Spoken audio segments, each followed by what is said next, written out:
nós vamos falar sobre captação e doação de órgãos. Para isso, eu recebo Amanda Oliveira, que é coordenadora da Comissão Intra-Hospitalar de Doação de Órgãos e Tecidos aqui de Cachoeira do Sul, do Hospital de Caridade e Beneficência. Um conjunto de profissionais que atuam nessa casa de saúde se reúnem para trabalhar esse tipo de conscientização e desenvolvem uma semana de atividades, incluindo a sociedade e profissionais médicos habilitados a explicarem a importância da conscientização da doação de órgãos e tecidos, que ainda não alcança os números que se espera quando se pensa na importância da doação, quando se pensa na importância de se doar a vida de alguma forma para uma outra pessoa. É isso mesmo, Amanda? Isso. Boa tarde. Boa tarde. Então, inicia na sexta-feira a semana um destaque para a palestra com 2 profissionais médicos que trabalham diretamente com a captação e diagnóstico de pacientes em morte encefálica. Como abordar a importância desse tipo de conscientização, tanto para profissionais como para a sociedade de uma forma geral? Bom, na sexta-feira, então, vai ter essa palestra na UBRA.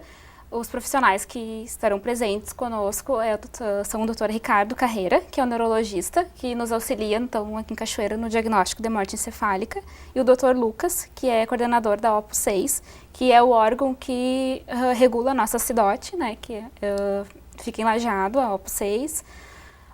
Na verdade, a nossa palestra tem um enfoque esse ano para profissionais da área da saúde, para nos ajudar a disseminar o quanto é seguro, né, o nosso protocolo, o nosso processo, né, o quanto o diagnóstico de morte encefálica ele é seguro, para que eles nos ajudem a divulgar o trabalho da CIDOT, o trabalho da OPO, né? Então, o enfoque dessa palestra da sexta-feira é esse, é para profissionais da área da saúde. Especialmente porque a gente tem um curso agora de nível superior em Cachoeira, né, da área de enfermagem, que também eu acho que qualifica e permite que essas pessoas desmistifiquem algumas coisas, né? Eu acho que o mais importante é a gente deixar claro agora, inclusive, tratando com um pessoal que nos assiste em casa, as dúvidas que nós geralmente temos com relação ao diagnóstico da morte encefálica, qual é a diferença entre estar morto, estar com possibilidade de retornar à vida, enfim, essas dúvidas que permeiam e mistificam tanto e acabam comprometendo, eu acho, né, Amanda, muitas vezes o processo de doação. Como que isso funciona? Se tivesse que dizer didaticamente para alguém, como vocês já estão acostumados a fazer, né, abordarem os familiares e explicar que aquela é uma situação irreversível e que existe ali a possibilidade de salvar uma vida ou de pelo menos qualificar por mais tempo a vida de alguém que tem um problema crônico. Com certeza, a falta do entendimento da morte encefálica ainda é um problema muito grave que a gente encontra.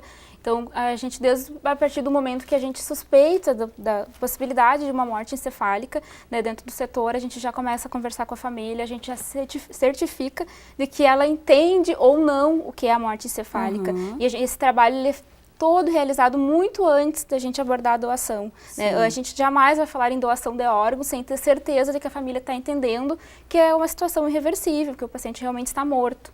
Né? Então, ainda existe muita dúvida quanto a isso. Né? A população tem dúvida muito quanto ao coma e à morte encefálica. Ainda hoje, né, existe essa confusão.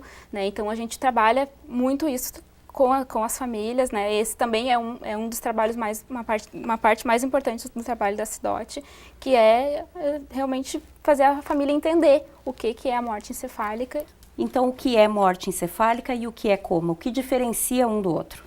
Na morte encefálica, o que mantém, né, os órgãos funcionando e o coração batendo são aparelhos.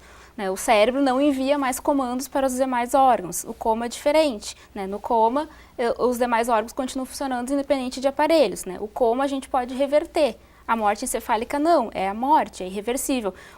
Durante um curto período, o coração vai continuar batendo, mas porque tem aparelhos fazendo com que isso aconteça. A partir do momento que esses aparelhos são desligados, né, e rapidamente o coração para de bater. Amanda, 15 anos que vocês trabalham dentro dessa comissão intra-hospitalar, até o momento 27 captações e tem algumas negativas. 27 captações em 15 anos é um número muito baixo. Como reverter isso? De que forma a gente precisa abordar esse assunto? A nossa responsabilidade pessoal, inclusive, com relação à doação de órgãos, deve começar de que forma? Avisar a família. Chegar em casa, independente da idade que se tenha hoje, do momento que se esteja vivendo, por mais saúde que se tenha hoje, a gente tem que conversar sobre isso. Tem que chegar em casa e dizer, eu quero ser um doador de órgãos, porque a única pessoa que vai decidir, né, é o teu familiar. Então tem que dizer, porque hoje a nossa maior causa de negativa é, eu não sei o que o meu familiar queria. As pessoas não externaram para os seus familiares esse desejo e aí essa insegurança impede a doação, é isso? Sim. Eles chegam nesse momento que é um momento de luto, é um momento de dor, de perda, né? E eles não querem tomar uma decisão sem ter certeza que era aquilo ali que o familiar deles queria. Então facilita muito quando a gente chega e diz, eu quero ser um doador. Né? Então, e deixar a família ciente disso. Antigamente se falava em documentos que comprovariam, de repente, o documento de identidade principalmente, comprovaria que eu era um doador, enfim, isso não existe mais. Não. Então agora é determinante que a família tenha consciência de que eu realmente estou disposto a fazer essa doação. Com a negativa da família, nada feito. Nada é feito. E somente familiares de primeiro e segundo grau podem autorizar, né? Então eles têm que estar cientes da tua vontade. Existem testes que comprovam que de fato essa situação é irreversível, então ninguém corre o risco, que é outra mística que se envolve muito, de fulano poderia ter recuperado a vida, fulano poderia ter tido o caso revertido. Não. Como que esses testes são feitos?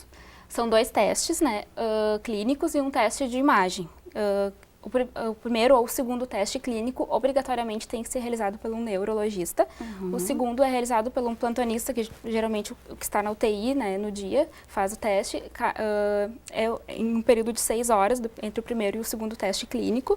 Né, e entre esses 2 testes é realizado um exame de imagem, então, para complementar. Então, o protocolo dura mais ou menos até 12 horas, né, ele é bem extenso e ele é bem criterioso, não existe chance de erro, né? Exatamente por isso que é feito desses 2 testes, mais o exame de imagem, para ter certeza, né, da morte encefálica, e aí sim é comunicado à família.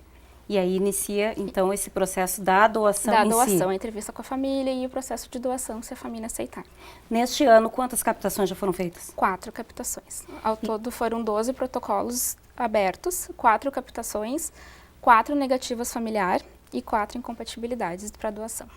Então, infelizmente, ainda esse jogo está um pouco empatado. Sim. Com 4 doações e 4 negativas, você percebe que Sim. ainda não está muito claro como esse processo ocorre, nem existe a tranquilidade das famílias em atestar essa ação. Sim, esse ano a gente até teve poucas negativas, mas se for puxar os anos anteriores, assim, a gente teve muitas negativas familiares pela falta de informação, por não saber o que o familiar quer.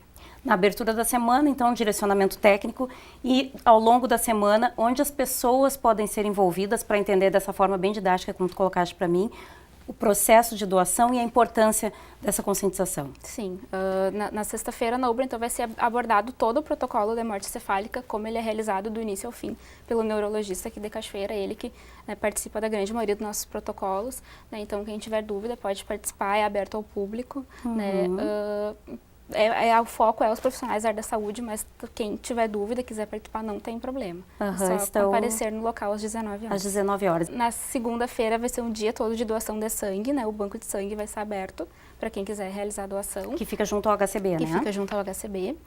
Na terça será realizada uma blitz interna no hospital, uma atividade para os funcionários. E na quarta-feira nós vamos estar no shopping, no nosso dia D da conscientização, que é o Dia Nacional de Doação de Órgãos. Nós vamos estar a partir das 11h30 da manhã até as 14h30 no shopping, dando informações, distribuindo folders.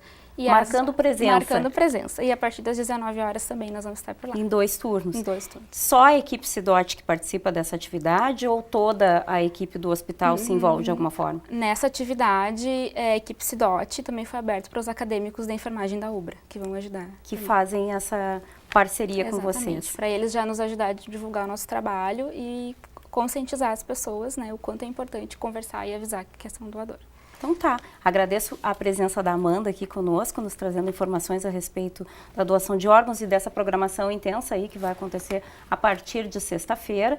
Toda a comunidade é convidada a participar e acompanhar. As informações ficam disponíveis também no site do Hospital de Caridade e Beneficência, que a gente vai colocar aqui para vocês acompanharem, assim como as informações dos horários e locais em que essas atividades vão ser desenvolvidas.